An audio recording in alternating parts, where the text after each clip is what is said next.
Good evening, everyone.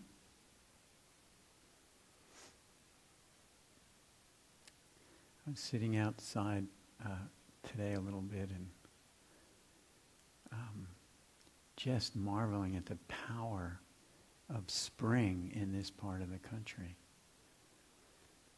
I like to go diving, so that takes me to really warm tropical places, and whenever I'm there it's like, wow, I think I'd like to figure out how to live here and spend lots of time in the ocean.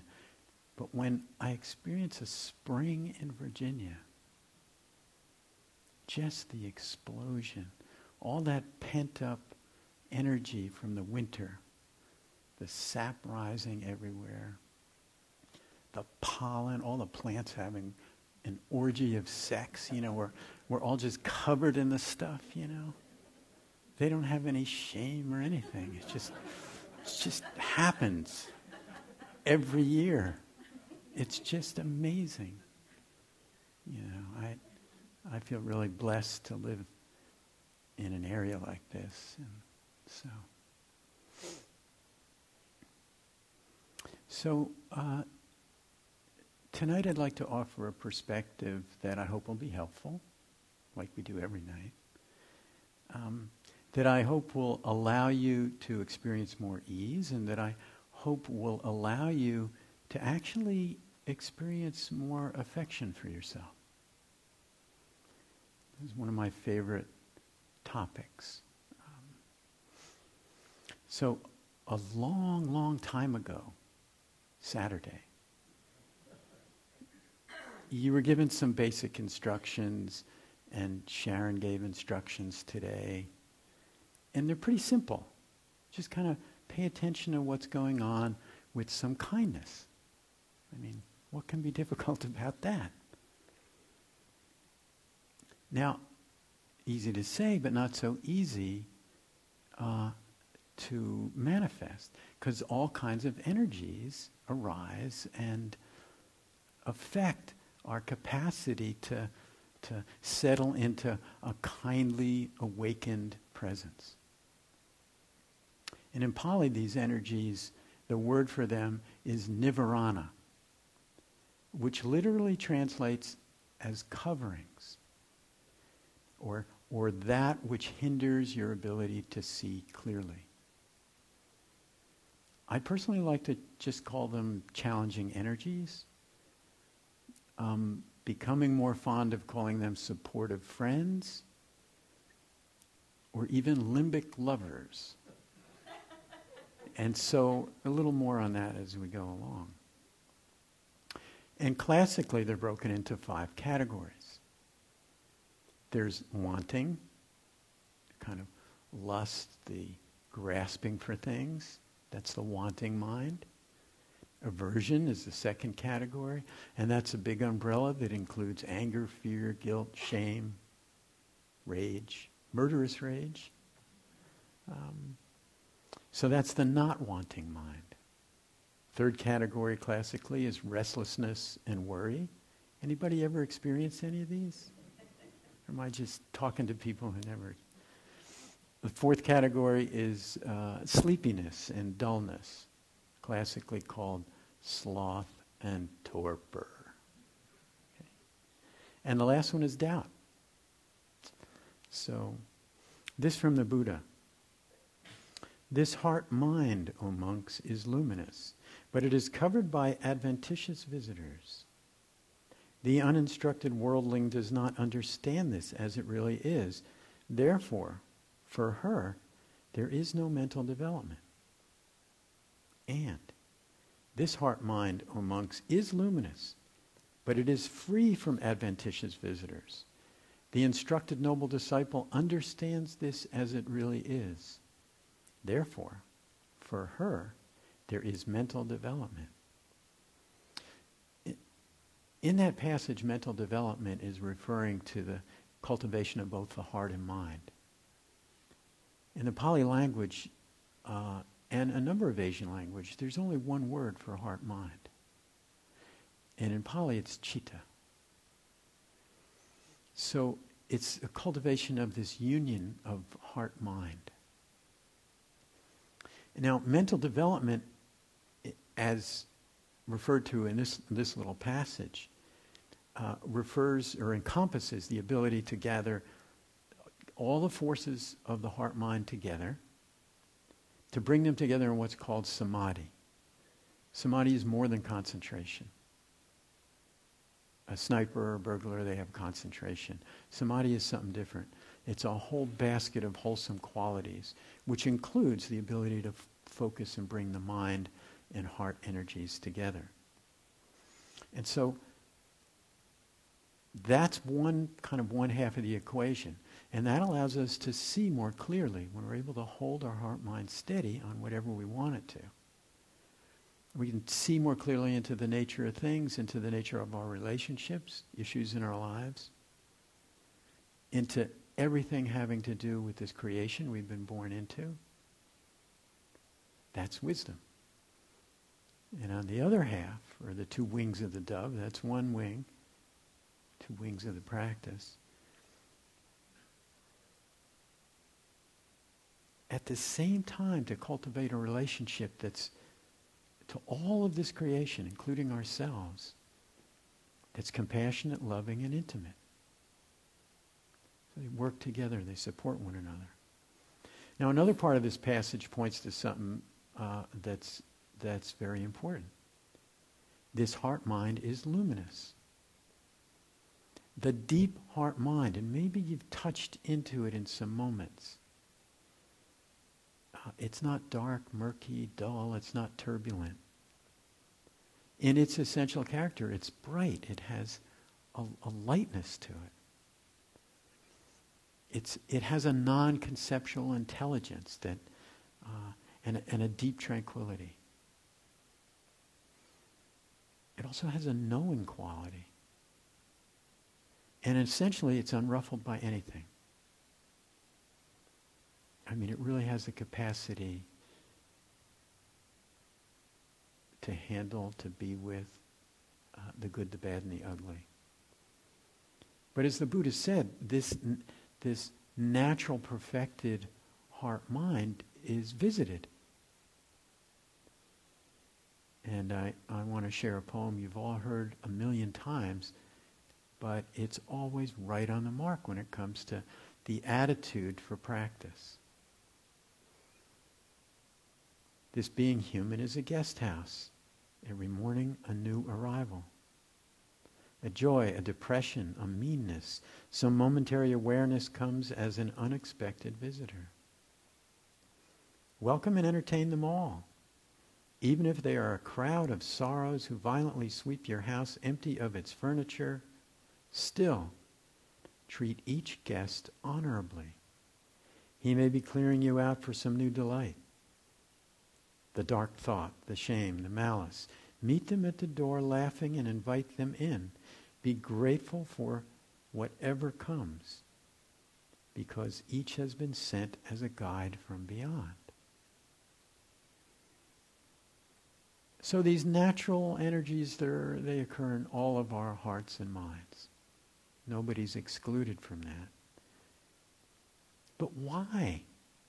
If we have this unstained heart-mind, why do they get covered over so often by these challenging energies? And so an important point I want to make tonight, and it's been carried forward by all our instructions, really, and this point can change your whole relationship to practice if you can take it in an internalized way, is that these energies that arise, these difficult energies, are the organism loving itself.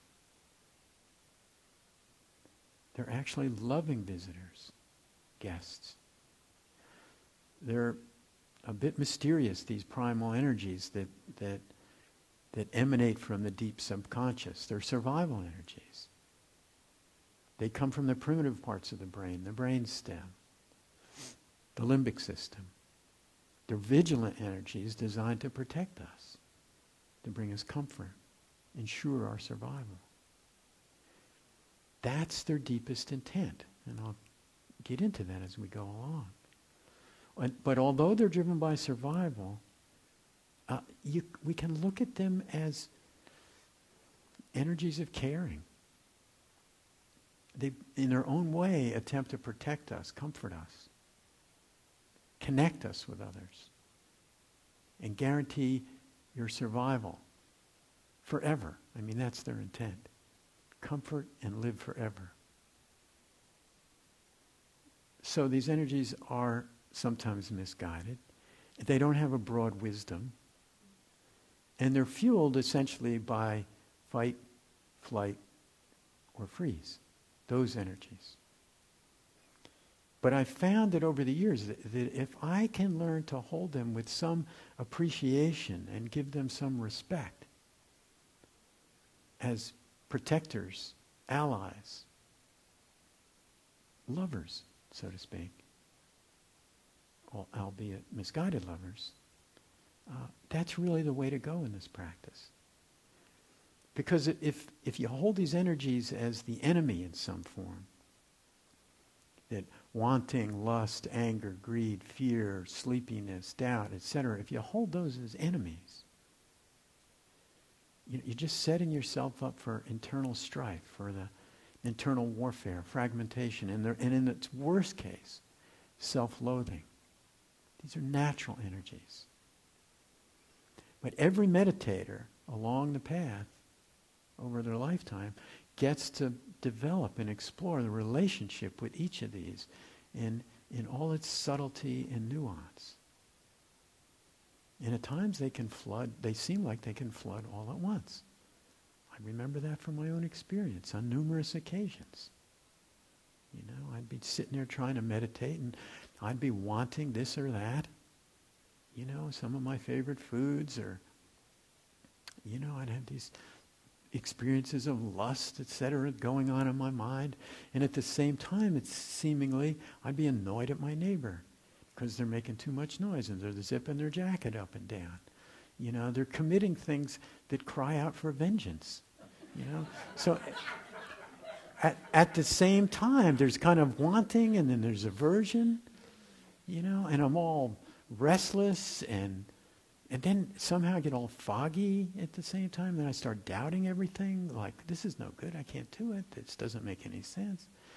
You know, so it can come in these tsunamis, and maybe you've experienced more than one of these today at the same time. So, but it's not a problem. You know, it's okay. That's our mantra. Isn't that our mantra, Chaz? Because the moment that you can notice what's happening, the moment that you're aware of any of these particular energies, your whole relationship to them changes. There's a little bit of spaciousness, a little bit of that healthy detachment. You're not as lost in it. You're not so submerged or enslaved by it.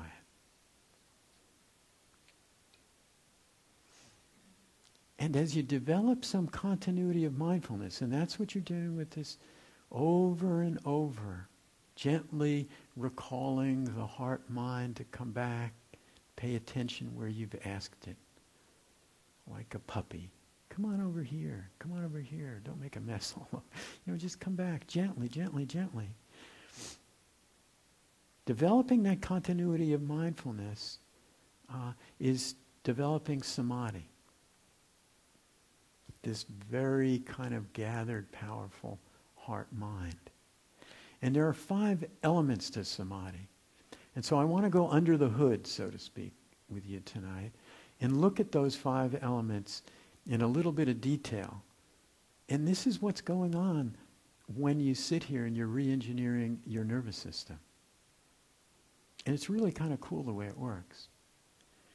And it's cool the way each of these 5 elements cools or calms one of those challenging energies, or one category of challenging energy. So the first element, what you do when you sit down, you're aiming and connecting the mind, you know, with some object, sound, body, etc. And that counteracts sleepiness when you aim and connected. For example, we'll just use sound as an object. So listen to this sound.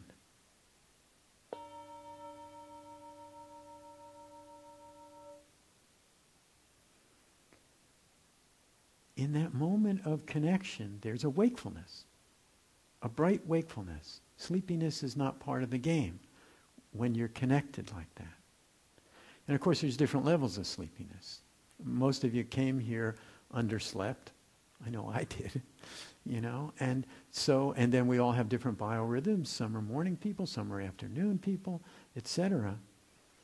But a more interesting type of sleepiness is what is called sinking mind. It's interesting because there's pretty good steadiness of mind, but the energy, the wakefulness isn't quite up to it. There's a kind of steadiness. The mindfulness is kind of there. It's like a brownout. The electricity's not off, but it's like, So, and especially after lunch or a meal, especially if it's a good one and everyone likes it and we all eat a little too much, it's like bobblehead city. Everybody's kind of doing this. The teachers are doing that. It's just, And sometimes the snap of the neck will jumpstart the system. And sometimes not. You just kind of drift back into the fog, Now, chronic sleepiness in meditation, if you've caught up on all your sleep, could be a sign of just life being a little bit out of balance. Or maybe there's some resistance to some emotion that maybe needs to be felt a little more, so your organism is protecting you a little bit, and just go to sleep.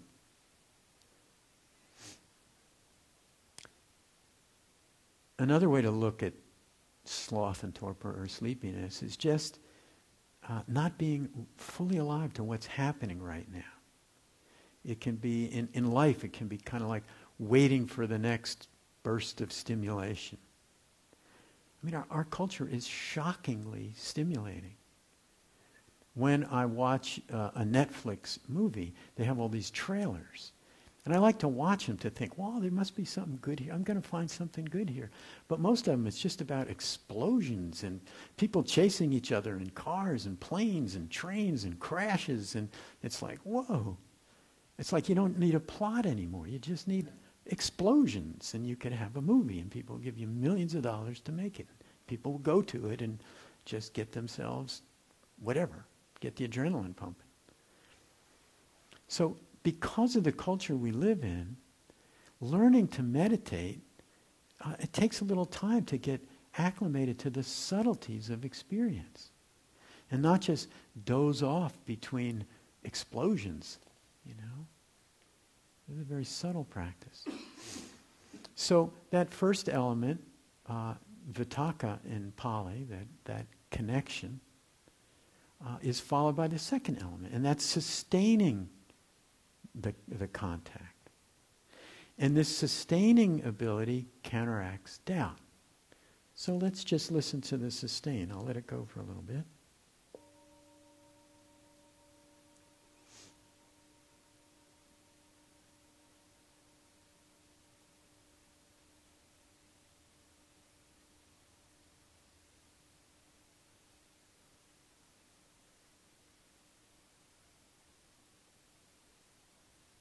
And don't you just love this bell? When we hit it right, it's just... So,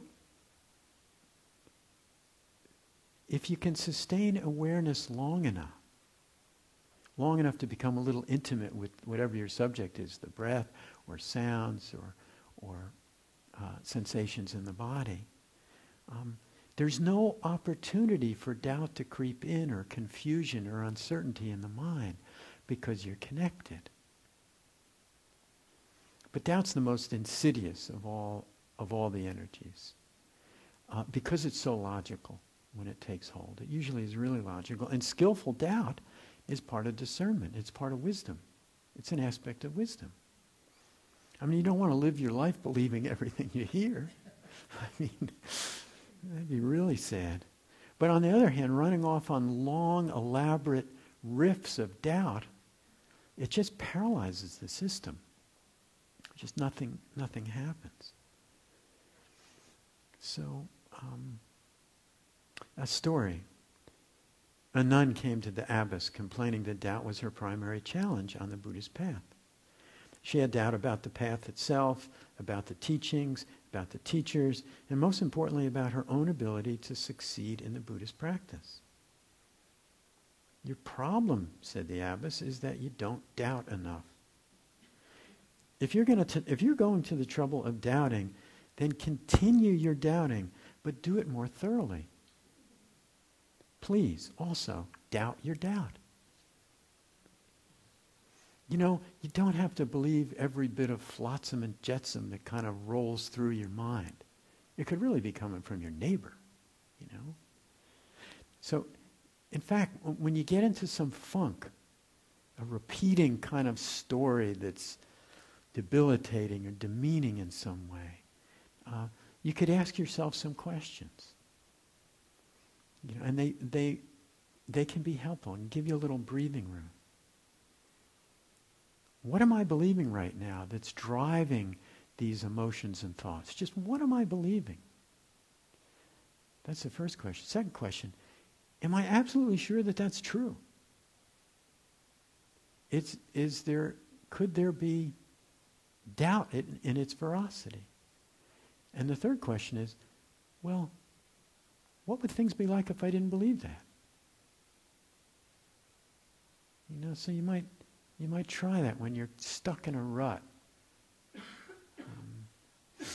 So now, moving to the third element of samadhi. So we have the contact, which kind of counteracts sleepiness.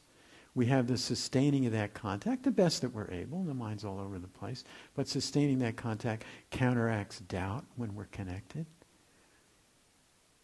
But the third aspect, the goodies start rolling in. The third aspect of samadhi is piti, translated as joy or rapture.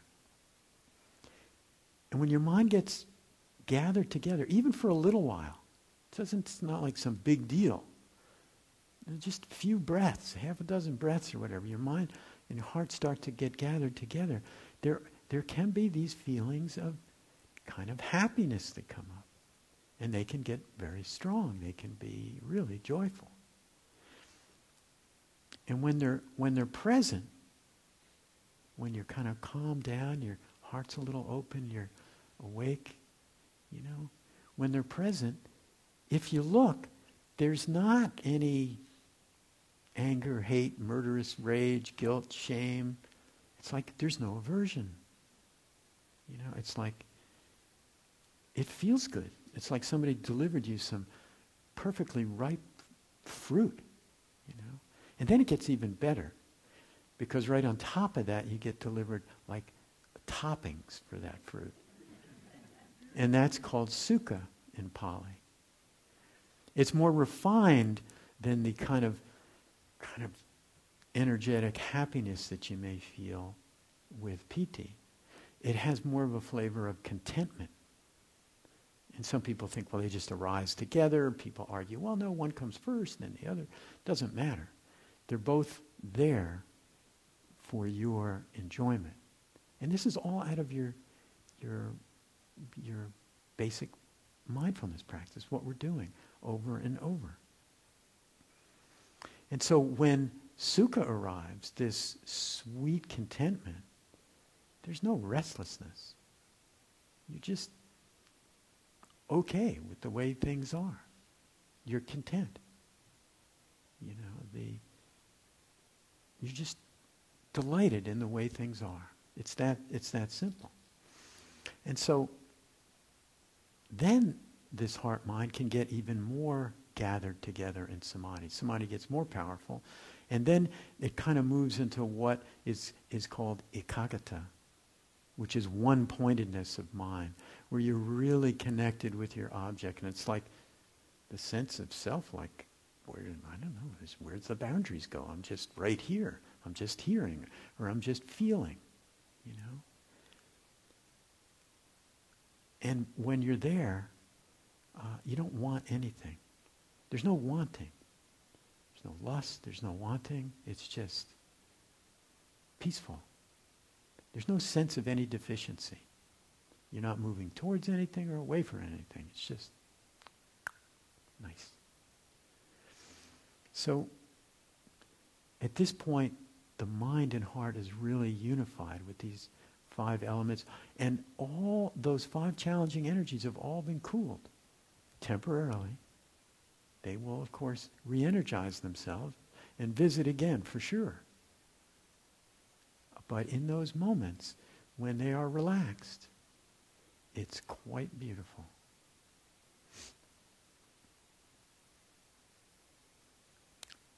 But when they're up, right? So what do you do when there's a storm of wanting or not wanting or, sleepiness, anger, lust, fear, doubt, There's an acronym that many of you have heard that's been developed and cultivated over the years that we use in this practice and in life. RAIN, R-A-I-N. We had a nice dose of it this afternoon. It's quite beautiful. And briefly, R stands for recognizing. Just recognizing what's happening when it's happening. A stands for allowing it to happen. Accepting it. Allowing it to play through.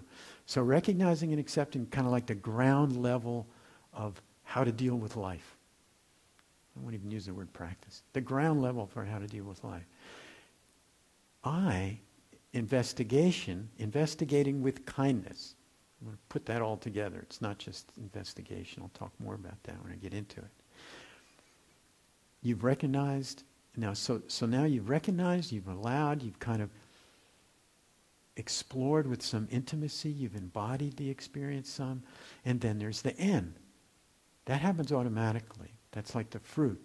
It's the non-identification. And another way to look at it, you're not so identified with these energies as they come up, as they're exhibiting themselves. You're not lost in them. Another way to look at it is that you've returned or fallen back to that default position of your natural, luminous, loving, wakeful awareness. And so what this process of RAIN does, it shifts the attention to a more compassionate relationship. It's more of attending and befriending. Attending and befriending. A relationship that brings online the most evolved part of the brain, the frontal cortex. So with a meditation practice, we're gradually moving from a lot of activity and reactivity and habituation from the limbic system and the brain stem. We're kind of shifting it slowly as we change our brains and nervous system to more activity in the prefrontal cortex.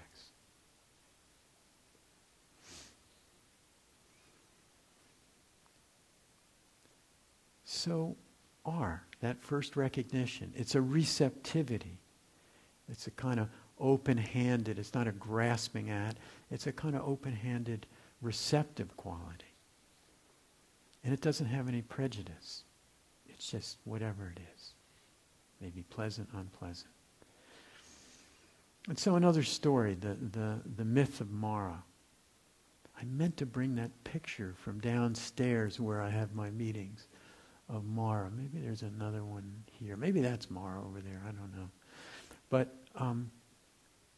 there are many supernatural creatures that populate Buddhist mythology.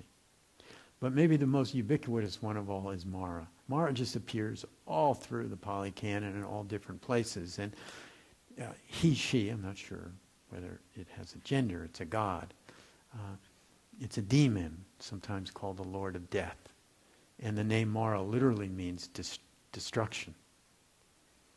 And that God represents, you name it, greed, lust, delusion, anxiety, laziness, neurosis, every insecurity that we have is represented by this figure that kind of cruises through the Buddhist mythology. And the main activity, or what Mara is most known for, is the night of the Buddha's enlightenment, where Buddha's sitting, he's been practicing for years, been practicing for a lifetime. It's just, getting right there where it's all going to burst open. And Mara shows up and first tries to frighten him. It doesn't work. Then tries to seduce him. Mara's a shapeshifter. Tries to seduce him. And then that doesn't work. And then tries to attack his self-worth. But Mara continues on. It's not like that's the end of Mara in the Buddha's story. It just keeps reappearing. So it's like these energies, they keep coming whether you're enlightened or not, possibly. And so shortly thereafter the Buddha's enlightenment, he's up in a cave and he's practicing in northern India somewhere. And his attendant, dear, dear friend Ananda, is doing walking meditation out in front of the cave. Now Ananda at this time isn't fully enlightened. That happens a little later. But he's a real supporter of these teachings. He's really working with the Buddha and trying to help spread these teachings. And he loves the Buddha, and they're great friends, and they practice together. And so he's there, and he looks, and walking up is Mara. And it's like, oh my God. So Ananda's not quite enlightened, so he kind of girds his loins a little bit. And this is, I imagine, I'm embellishing this a little bit. You won't find these exact words in the Pali Canon. So Mara shows up at the cave, and Ananda's got a little curtness in his voice. It's like, hello, Mara, and why are you here? And Mara says, well, look, I'm in the neighborhood. I thought I'd just stop in and have a chat with the Buddha. And Ananda says, you must be kidding me. I really thought we were finished with you. In fact, you're kind of considered an enemy. And it wasn't that long ago where the Buddha defeated you in that night of enlightenment. You must remember that. And so Mara laughs. He goes, that's really interesting. The Buddha has enemies? Is this the characteristic of a Buddha? But please, Ananda, just ask him if he'll see me. We'll just chat for a while. I won't take up much time.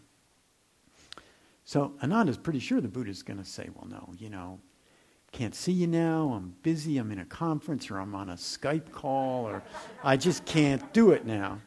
But instead, Ananda says, well, yeah, that's great. Just invite him in. I'm glad to see him. Ananda's, well, all right. So he goes and gets him, walks out the cave, and meanwhile the Buddha takes some nice pillows, some of his favorite pillows, in his favorite chair, and he sets them up for Ananda, and he's got some warm tea there, and he pours out some tea. Ananda comes in with Mara. The Buddha comes up and gives him a nice friendly hug, much to Ananda's eyes, which are about this big, this is happening. And he takes him gently by the arm and says, come over here, sit down, And so he sits down, settles, offers him some tea, and the Buddha says, well, how are you, my friend? How have you been? It's been a little bit of a while. Is everything okay with you? Please tell me how I might help you. What might I do? And so they have this interaction. So you can see the Buddha's welcome, his recognition of Mara, his accepting of Mara, and of course all the visitors are accepted by Buddha. It doesn't matter if they might have what some might consider a shadowy character. That's not the issue. The Buddha met him with a kind of balanced, curious openness, with an open heart. So that's the R and A, the recognition and acceptance. And let's be honest, as humans, it isn't so easy to fully accept what's arising all the time. we're wired to move away from unpleasantness. You all remember 10th grade biology. We get the pond water, you put it under the microscope, and there's all these things swimming around. And then either they tell you to, or there's some wise guy or girl in the class takes a Bunsen burner, puts it under a corner of the slide, and you watch all these poor little creatures trying to swim away. I mean, that's really what we are. We're designed to move away from unpleasantness.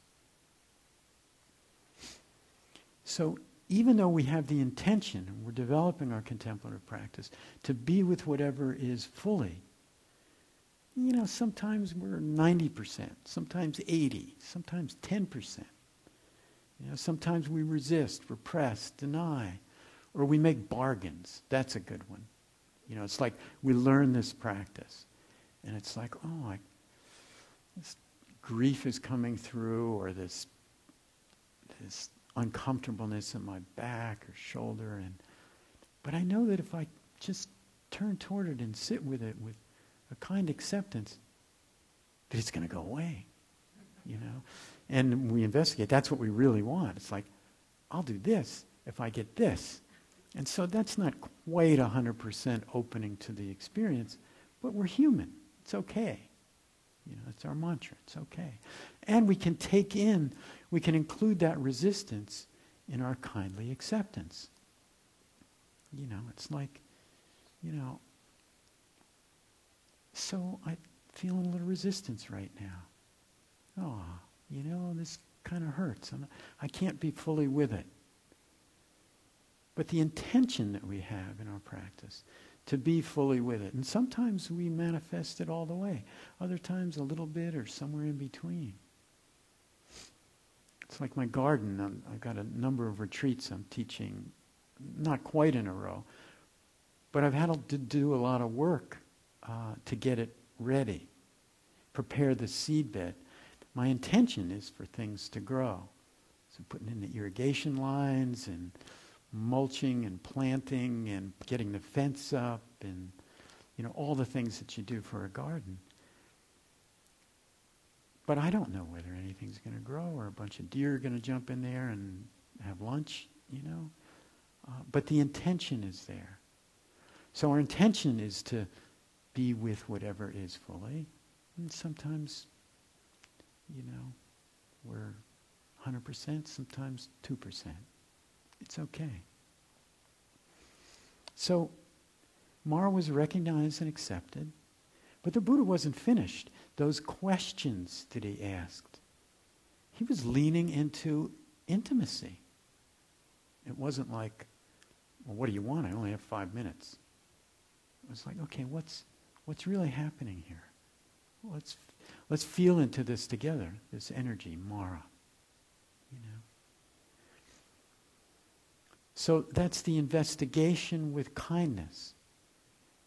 And I really don't like the word investigation, but it fits in the acronym. It's like, so we attach kindness with it. But investigation, unfortunately, most people go right to their head. Oh, I know about investigation. I'm going to analyze. But that's not it. It has to have a full embodiment. We have a particular energy that comes up. And it's not like thinking about it. It's like, where do I feel it? Where does it manifest? Fully embodied.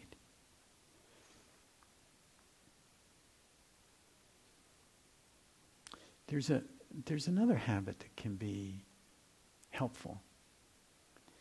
A cultivated habit that can help us embody more experiences in our life. And I got to practice it at lunchtime. So we had planned this closing for the people who left. And it was pretty going to have to be like clockwork. Because we promised them they'd get to leave at 2 o'clock. And people had stuff to do. So I'm walking down after our group that we had that went to like 12:40. And I run into Chaz, and Chaz says, the food's not ready.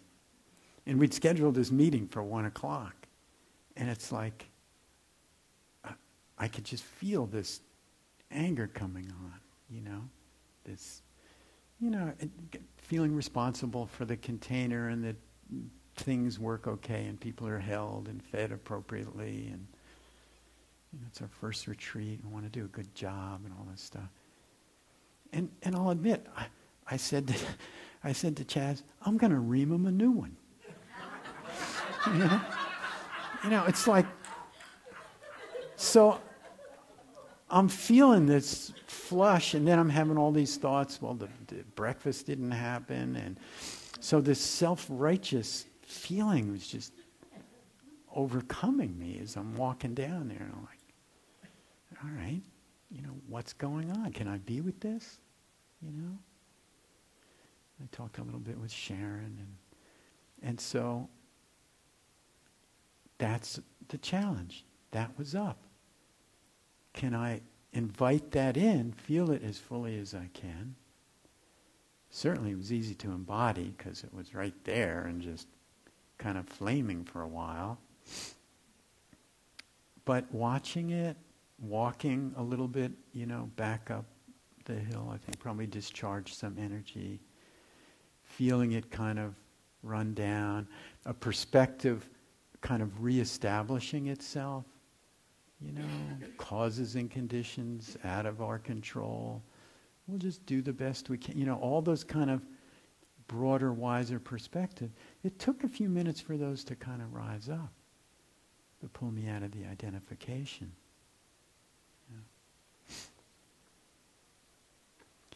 So, when I could withdraw my attention consciously from those people,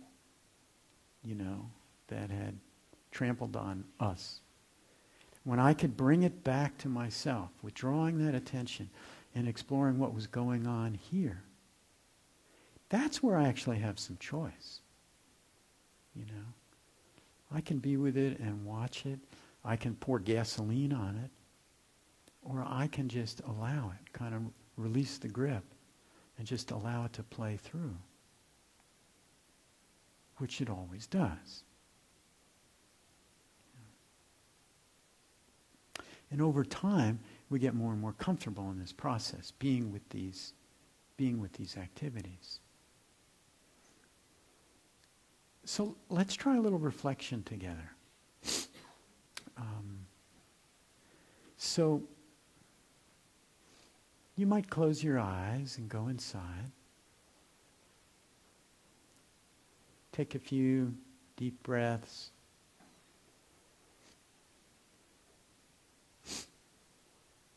Now I invite you to scan your world of relationships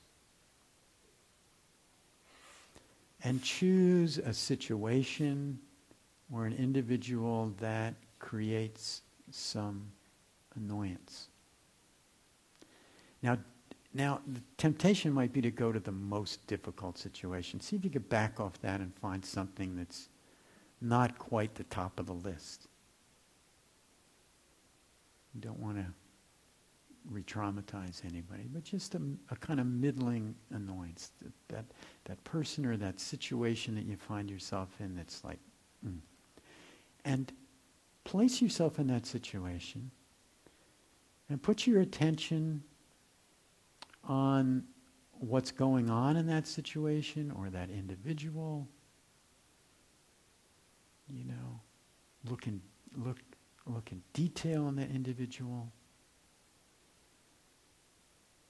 or what's happening, the conditions in that situation. You could even get a little self-righteous about it if you want. How could they act like that?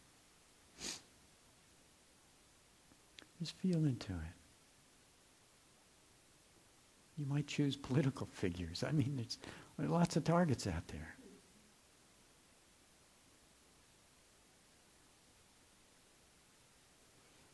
Just imagine what they're saying, their body language, their attitude.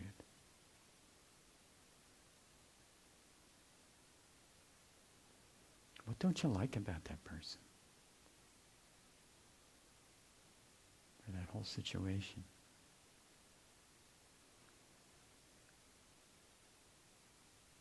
really get into the details. Visualize if you can. Have all your attention on that person, that situation,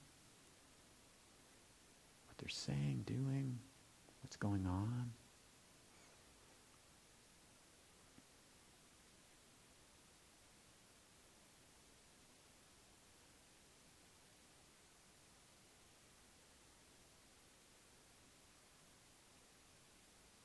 Now withdraw your attention from the situation and bring it internally to yourself. Viscerally, feel what's going on inside. Is there calm? Is there agitation?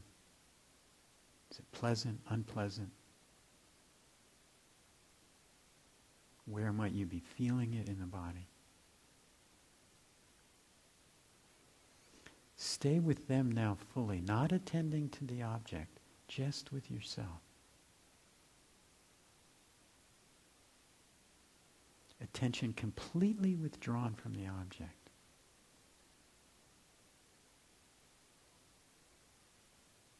Are the sensations in the body changing? The increasing, decreasing? Are they about the same? Just feel that arc of experience.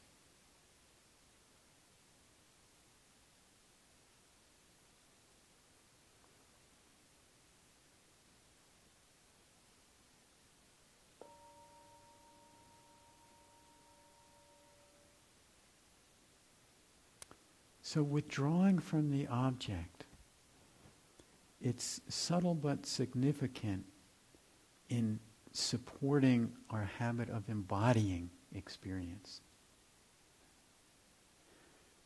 So this investigation with kindness, it really needs to have kindness.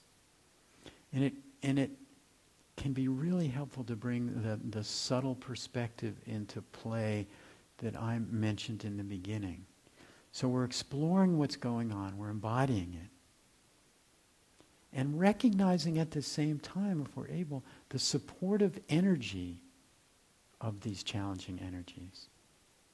Appreciating this energy, even though it can be a little misguided. For example, you're noticing fear. Oh, you recognize, oh, fear is happening. Fear is here. Simple, knowing what's happening, okay, and receiving it with the softening perspective that fear is trying to protect you from danger. That's what it does. It tries to keep you safe. It's useful many times, but not so much at other times. It can wear us out. It's a survival remnant. It's the organism taking care of itself, loving itself.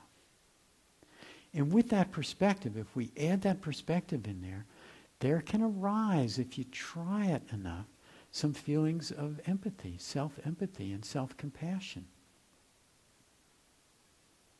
The basic kindness that we'd show to somebody else who's scared. I mean, we feel that for others. We can learn to do that for ourselves.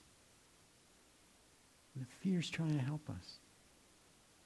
And if it's wanting that you feel, wanting something, or wanting someone, if that happens to be up, the softening perspective is that wanting's trying to bring you what's needed for comfort. And if it's a relationship, it's trying to bring you connection, intimacy. We're herd animals. We're drawn to each other. It's natural.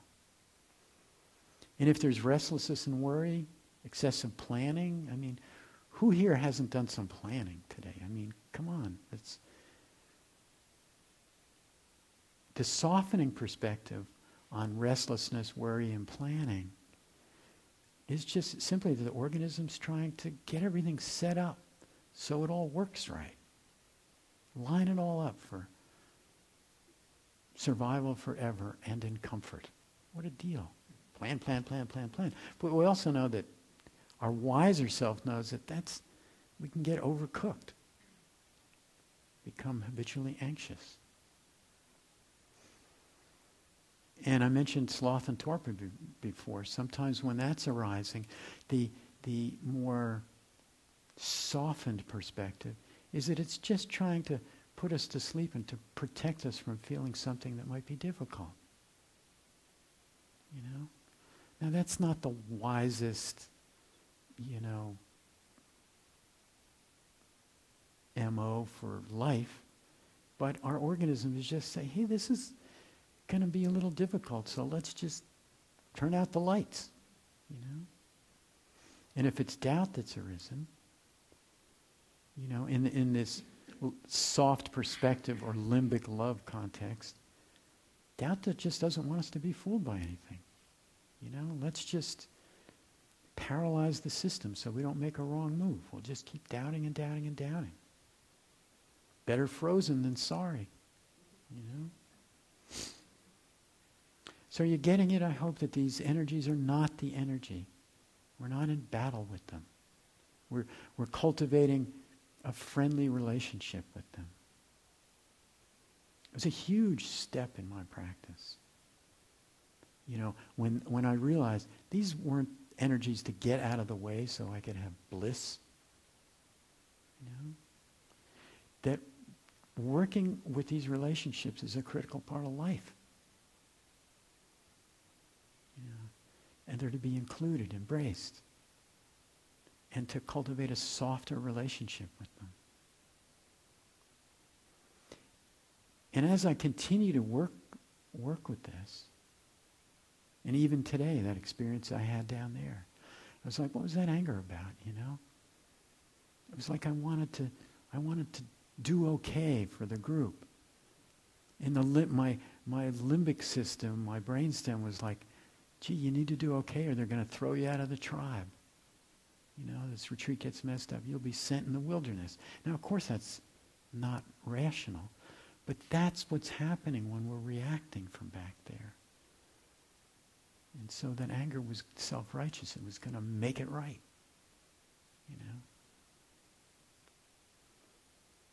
And it's taught me to have more compassion for myself. And by extension, I think and hope, more compassion for everything around me. Working with these energies is kind of akin to working with a loved one or a coworker or a friend. And we all know that those relationships all work better when there's a foundation of warmth, empathy, and trust. And that's what you're cultivating with yourself. Some warmth, some empathy, some trust. A couple of days ago I was reading, I've always been interested in Cuba and all the stuff that's gone there. I was reading, now that we're going to have relations with Cuba and there's going to be ferries that are going to go back and forth, etc. So Fidel Castro has had this interesting relationship with Senator Pat Leahy of Vermont. It's very interesting. And the story centers around ice cream. Now, Fidel Castro grew up on a dairy farm.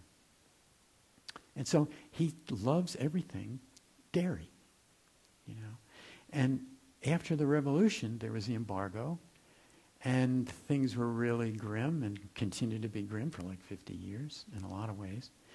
But he felt that it was important for the people to have ice cream. So he has these kind of state ice cream parlors where literally for 4 or 5 cents you can get an ice cream sundae, a banana split, whatever. And there's these long lines of people that line up and they bring musical instruments and they hang out. It's like a party waiting to get some ice cream for a few cents because everybody can afford it. So here's an excerpt from the article. In the early 1990s, Vermont Senator Patrick Leahy, a stalwart opponent of the embargo, visited one of these parlors with Fidel Castro during his trip to the island. Fidel very proud of these things. Leahy swore that his home state's product was better and sent Castro a case of Ben & Jerry's to make his point. Castro was pleased. The ice cream swap helped pave the way for lengthy phone calls, the sharing of family pictures, and other personal gestures. In a recent interview, Leahy's former foreign policy aide insisted that 20 years of back-channel exchanges like this achieved a normalization of relations that so much hardline bluster could not. So maybe inviting your challenging energies not only to a cup of tea, but maybe some Cherry Garcia ice cream. Investigating with kindness. So that really brings us to the N of rain, which happens automatically. When you've had tea and ice cream and there's been established a warm, appreciative relationship, that quality of friendliness, a genuine interest and openness, that sets the stage for a little magic. And this is where the shift can happen. This is where there can be some relief and some freedom. As a more fully kinder presence grows, there's a natural openness to more spaciousness. And there's it's kind of imbued with this oceanic sense.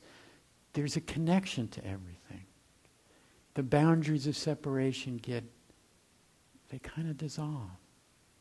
It's really a shift from that small, separate, defended self to this unbounded, expansive presence. And maybe you've had moments of those. They happen naturally. They happen more naturally as we practice. So we're learning to appreciate both the waves of experience, these challenging energies, and that oceanic, connected feeling, that presence that we get tastes of now and then. The vast, interconnected ocean of creation. So this RAIN is a kind of cutesy acronym, but very useful in life. Especially for any personal patterns of reactivity or habits, etc. Or any kind of harm that you might feel is being done to yourself or others, it's there for support.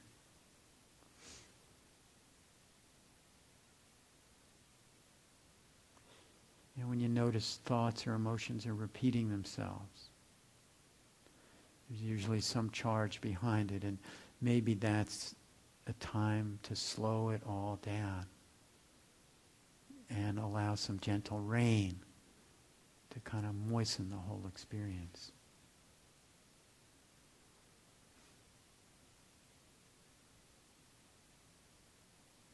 So tonight we explored some of these major categories of energies that we all face being born into this creation. Recognizing, accepting, allowing, investigating with kindness.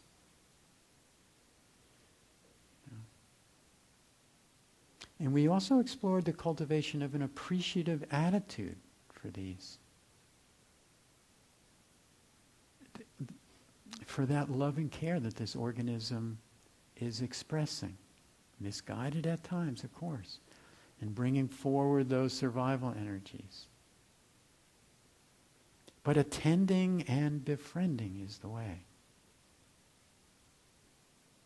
And seeing the deeper intent, the loving intent of these energies when they arise, can really enhance the befriending aspect of this. Some tea and ice cream. This practice that you're engaging in is about love and kindness for yourselves and by extension, everything in this creation. Bridging all those separations. And this heart-mind is luminous. And your practice is simply finding your way home again. So let's sit for just a moment.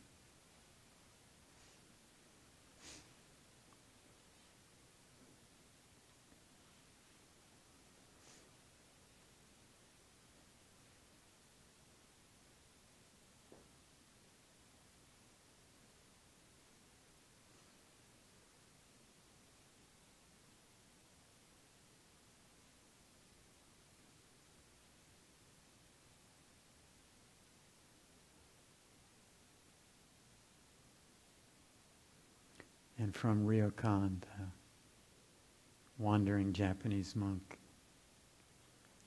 Like the little stream making its way through the mossy crevices, I too quietly turn clear and transparent.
So thank you for your kind attention, and let's meet at 10 after. We'll ring the bell, and then we'll sit together, and I've got a poem I want to share with you tonight.